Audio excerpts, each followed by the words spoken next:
Olá, oitavo ano, aqui é a professora Tayana. Hoje nós iremos estudar, analisar o capítulo 12 sobre o chamado período regencial.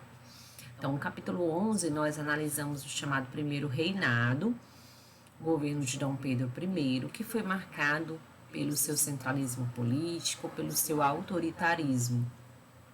Dom Pedro I, que havia aí rompido com Portugal, proclamado a independência do Brasil, inicia o seu governo com um grande apoio, da elite brasileira, com um grande apoio popular, e acaba chegando ao fim o seu governo com uma grande oposição e grandes críticas também à sua forma de governar. Ele acaba abdicando do trono em 1831, em nome do seu filho, que tinha na época apenas 5 anos de idade.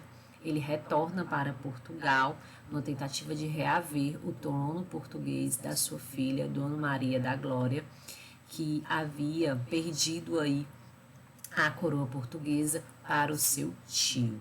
Então é dessa maneira que Dom Pedro abandona, vamos dizer assim, o Brasil, retorna para a sua pátria e chegou então ao fim o chamado primeiro reinado. O capítulo de hoje é uma continuidade da história do Brasil, chamado período regencial. De acordo aí com a Constituição de 1824, a Constituição que foi outorgada por Dom Pedro I, no caso de abdicação, de afastamento ou de morte do imperador, e deveria assumir então o seu herdeiro, o seu filho. Como na época o filho de Dom Pedro tinha apenas 5 anos, de acordo com a Constituição, a Assembleia Constituinte deveria votar e eleger uma regência para administrar o Brasil até o herdeiro ao trono atingir a maioridade, atingir os 18 anos. É dessa maneira que se inicia esse período da história do Brasil, de período regencial. Foi o período em que o Brasil foi governado por uma regência. E esse período ele ocorre entre o primeiro e o segundo reinado. Então, eu vou estar usando aqui, vocês vão poder acompanhando no livro de vocês, página 192. Eu vou estar aqui utilizando o livro online. Então, logo aqui na primeira página, 192, ele vai fazer essa pequena introdução e vai trazer para vocês, então, o que foi esse chamado período regencial. Então, olha aqui, segundo parágrafo. Entre 1831 a 1835, o país foi governado por 2 regências. A regência trina provisória, depois uma regência trina permanente. Após esse período foi estabelecida uma regência una. Foram 2 regências unas, a do padre Diogo Antônio Feijó e de Araújo Lima. Em 1840, Pedro de Alcântara, o sucessor de Dom Pedro I, tornou-se imperador do Brasil com apenas 14 anos. Então, esse período vai de 1831 até 1840. Ao todo, serão 9 anos aí de governo regencial. Nesse capítulo, a gente vai estudar um pouco dos principais acontecimentos desse período e como ficou marcado esse período onde o Brasil foi governado por regentes. Como vocês viram aí, nós tivemos 2 regências trinas e 2 regências una. E vamos ver o que foi marcante em cada um desses governos. Logo aí na página seguinte, na 192, nós vamos ter aí a regência trina permanente. Logo que Dom Pedro abdica o trono, em abril de 1831, a Assembleia então decide ali rapidamente, escolher uma regência provisória até que a Assembleia retornasse do período de afastamento e as eleições pudessem ocorrer e então eles pudessem escolher os regentes permanentes. Então, logo no início, vai se colocar no poder uma regência provisória.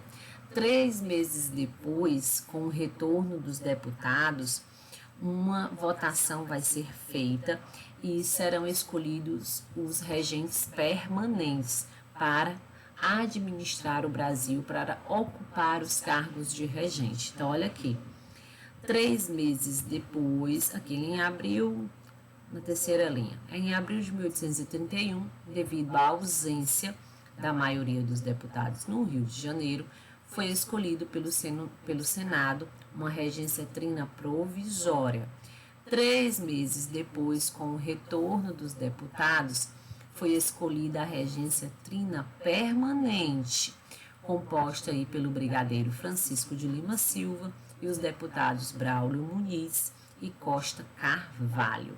Então, primeiro vai ser escolhida uma regência trina provisória, que logo depois será substituída por uma regência trina permanente. Algo que já vai marcar esse governo inicial vai ser a criação pelo ministro da Justiça da chamada Guarda Nacional. A Guarda Nacional, ela era uma espécie de milícia comandado pelos fazendeiros locais, aonde esses fazendeiros, eles tinham aí, era concedido a eles o direito de criar pequenos exércitos para auxiliar na contenção das revoltas locais que estavam acontecendo aí em todo o país, tá? Esse período regencial, ele vai ser um período muito conturbado da história brasileira, marcado por uma série de revoltas que irão surgir, né, que irão estourar no Brasil aí de norte a sul. Revoltas dos mais diversos tipos, né? Vamos ter aí revoltas que queriam, que desejavam o retorno de Dom Pedro I para o Brasil. Vão surgir revoltas que desejavam aí o rompimento com a monarquia e a implantação de um sistema republicano. E por aí vai. Então, a gente vai ter uma série de revoltas. E tentando conter essas revoltas, o governo vai autorizar os grandes proprietários rurais a criarem, então, seus pequenos exércitos. Esses exércitos armados eram compostos pelos empregados desses donos de terra, né, desses grandes fazendeiros, e eles teriam essa missão de controlar, de auxiliar, de conter essas revoltas coloniais. Então, olha o que diz aí na página 193. A Guarda Nacional era uma milícia comandada por brasileiros ricos, em geral proprietários rurais, e formada principalmente por empregados das suas fazendas. O seu objetivo era reprimir os diversos levantes que ocorriam em várias partes do país e ameaçavam a ordem existente. Então, um dos primeiros destaques dessa chamada regência trina permanente vai ser a criação da Guarda Nacional. Outro ponto aqui importante salientar aí no nosso livro, na página 193, é que com o afastamento de Dom Pedro I, com a sua abdicação, vão surgir 3 grupos políticos no Brasil. Cada grupo levantava uma bandeira política distinta, né? Tinha uma proposta diferente para o nosso país. Então, nós tínhamos os chamados restauradores ou caramurus, eram em sua grande maioria comerciantes, eram de origem portuguesa, né? Eram comerciantes portugueses que defendiam a volta de Dom Pedro I, por isso o nome, restauradores, restaurar, trazer algo de volta, né? No caso, seria Dom Pedro I para governar novamente o país. Esse grupo só vai durar até 1834. Com a morte de Dom Pedro, não fazia aí sentido a existência mais desse grupo político. Nós vamos ter também os chamados liberais moderados. Esse grupo reunia os grandes donos de terra, né? Reunia a aristocracia rural. Tinha como principais líderes aí o padre Diogo Feijó e o jornalista Evaristo da Veiga. Eles defendiam a manutenção, olha o que eles defendiam, a gente pode marcar aí no livro, a manutenção da escravidão e da monarquia por meio de um governo centralizado com a sede no Rio de Janeiro. Então, esse grupo, os liberais moderados, eles defendiam que o poder deveria se concentrar na cidade do Rio de Janeiro, era a cidade do Rio de Janeiro que deveria realmente governar toda a unidade política nacional, sob o poder do monarca, né? No caso aí, Dom Pedro II. Mas lembrem-se, Dom Pedro II ele ainda não poderia assumir o governo porque ele só tinha apenas aí 5, 7 anos de idade. Os liberais exaltados era o terceiro grupo, era liderado pelo Miguel Farias e pelo jornalista Cipriano Barata. Eram comerciantes, representantes das classes médias urbanas e membros do exército. Eles já defendiam aí a liberdade de imprensa e a descentralização do poder imperial, com a autonomia das províncias. O que é que significa isso? Para eles, cada província deveria, né, governar a sua região, não deveria obedecer unicamente ao Rio de Janeiro. Então, a província do Ceará deveria ter a sua Assembleia Legislativa, deveria ter o seu representante. A província de Pernambuco, a província de São Paulo. Então, cada província iria ali reger as suas leis, iria recolher os seus impostos, iria cuidar da administração daquela região, tá? Então, nós vamos ter esses 3 grupos políticos que vão surgir durante esse chamado período regenciais. Os restauradores, os liberais moderados e os chamados liberais exaltados. Na página 194, vamos dar destaque ao chamado ato adicional. Olha o nome, ato adicional. É algo que eu vou adicionar, somar. O ato adicional vai ser uma medida que vai ser adicionada à Constituição de 1824. Então, eu irei adicionar alguns itens à Constituição Imperial. Isso vai ocorrer em 1834 pelos regentes. Essas medidas vão trazer algumas mudanças na Constituição ou até mesmo acrescentar novas medidas. A primeira delas vai ser, olha aí, as chamadas emendas constitucionais, criar as assembleias legislativas provinciais. Essas assembleias passarão a existir em cada província. Então, cada província terá a sua assembleia legislativa. Assembleia é uma reunião ali de pessoas, de deputados.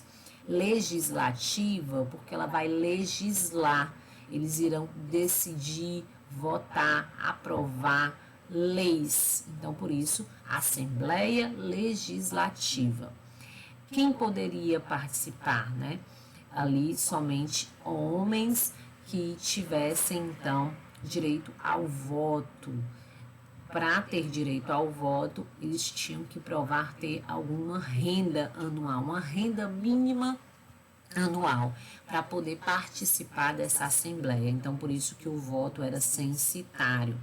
Isso quer dizer que o voto sendo censitário, para eu ter direito a votar, eu tinha que provar ter uma renda mínima anual. Então, isso acabava excluindo grande parte da população brasileira, somente os homens ricos acabavam, então, conquistando esse direito. Outro ponto importante que vai trazer dentro desse ato adicional será a criação de um município neutro, o município do Rio de Janeiro, certo? Ele aí, as autoridades seriam escolhidas pelo governo geral. Essa medida vai reforçar o poder do imperador. Outro ponto importante que vai trazer o ato adicional é que vai substituir a regência trina por uma regência una. Essa vai ser uma mudança realizada aí pelo ato institucional.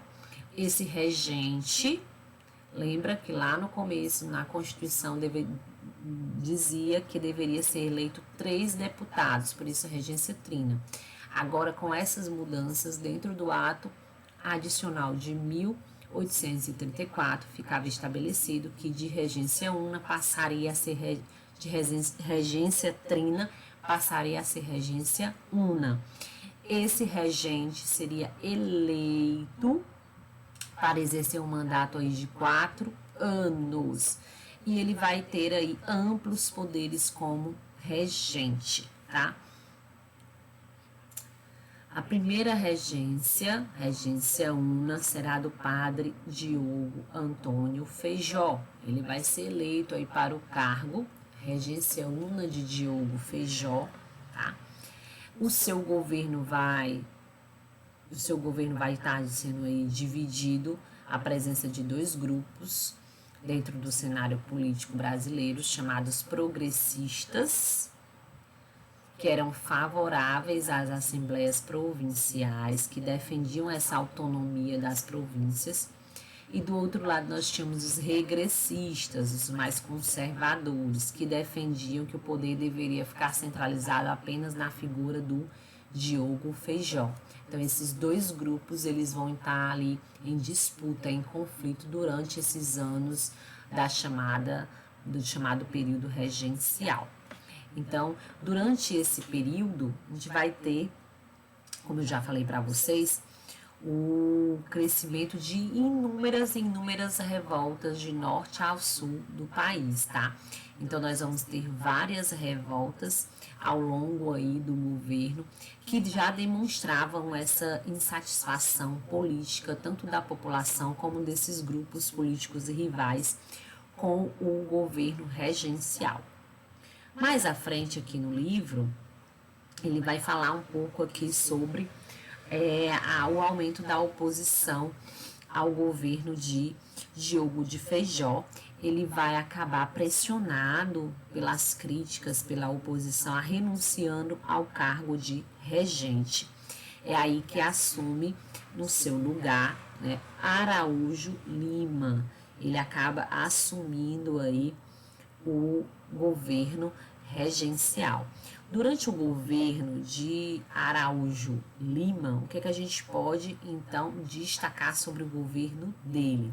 Ele vai alterar novamente a Constituição Imperial por meio de uma lei, a Lei Interpretativa do Ato Adicional. Essa medida vai, olha aqui, na página 194, com essa medida, o controle dos órgãos da polícia, do judiciário, antes nas mãos das assembleias, vai retornar ao poder central. Então, no governo de Araújo Lima, vai se reforçar o poder nas mãos do regente. Antes se deu mais liberdade às assembleias, né? Se deu mais liberdade às províncias. Agora não. Com essa medida, o poder do governo volta a se concentrar na província do Rio de Janeiro. Era de lá, do Rio de Janeiro, que as ordens seguiam para as demais províncias. Então, a província do Ceará, a província de Pernambuco, a província de Minas Gerais, tinha que submeter, tinha que obedecer às leis que eram determinadas pela província do Rio de Janeiro. Algumas realizações vão ser muito importantes durante o governo de Araújo Lima, como a criação do Colégio Pedro II, que existe até hoje no Rio de Janeiro, o Arquivo Público Nacional, o Instituto Brasileiro e o Instituto Histórico e Geográfico Brasileiro, né? O IHGB. Então, alguns dessas instituições importantíssimas para a construção do ideal de nação vão surgir aí durante o período da regência. Mais à frente, na página aqui, 195, ele vai trazer o chamado golpe da maioridade. Gente, é dessa maneira, com o chamado golpe da maioridade, que se chega ao fim o chamado período regencial. Esse período, como eu já salientei para vocês, vai ser um período marcado por diversas revoltas no Brasil, de norte a sul. E o que temiam os deputados, né? O que temiam os grupos políticos no Brasil naquele momento? Temiam que o Brasil, através dessas revoltas, acabasse se dividindo, se fragmentando, como os países vizinhos ao nosso, na América do Sul, né? As antigas colônias espanholas que haviam se fragmentado, as antigas capitanias espanholas, né? Haviam se fragmentado em vários países. Então, os deputados brasileiros, né, os grupos políticos brasileiros temiam que com essas revoltas a nossa unidade territorial se fragmentasse. É aí que vai aumentar uma pressão, né? Vai se aumentar uma pressão muito grande para que Dom Pedro II assumisse o poder no Brasil e tentasse acalmar as tensões, tentasse acalmar os ânimos e dessa maneira se conseguisse preservar a unidade territorial brasileira. É com esse pensamento, é com esse discurso que os deputados vão então decidir antecipar a maioridade de Dom Pedro II, vão antecipar a sua maioridade, vão coroá-lo imperador do Brasil com apenas 14 para 15 anos. Por isso que esse momento é chamado de golpe da maioridade. Então, com o golpe da maioridade, chega-se ao fim do chamado período regencial e se dá início ao chamado segundo reinado. Então, olha o que diz aí na página 195. Excluídos do governo, os progressistas passaram a defender a coroação antecipada de Pedro de Alcântara, com apenas 14 anos, em 1840. Esses progressistas formaram o chamado Clube da Maioridade. Segundo eles, a presença do imperador daria fim às revoltas regenciais e afastaria o fantasma da fragmentação territorial. Segundo a Constituição, porém, o príncipe só poderia assumir o trono ao atingir a maioridade com 18 anos.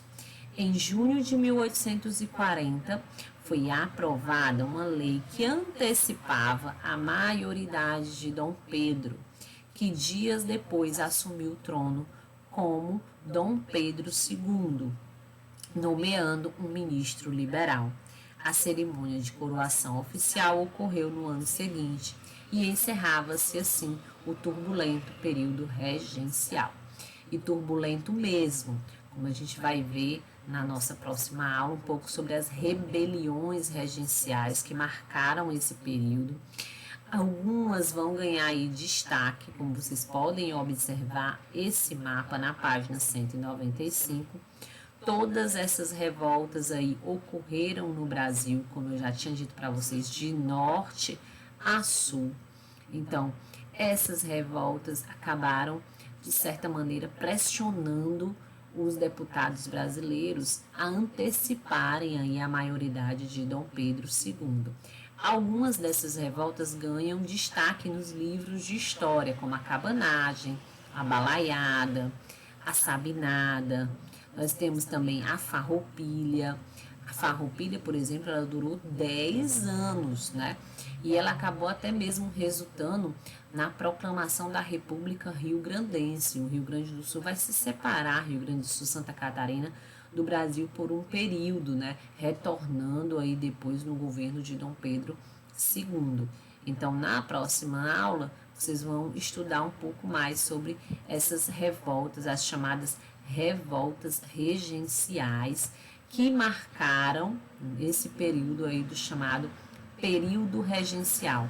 Como eu disse para vocês, esse período vai ser marcado por uma série de revoltas que vão abalar a estrutura política do Brasil, levando então os deputados a tomarem uma decisão que era antecipar a coroação de Dom Pedro II numa tentativa de manter, de preservar a unidade territorial brasileira.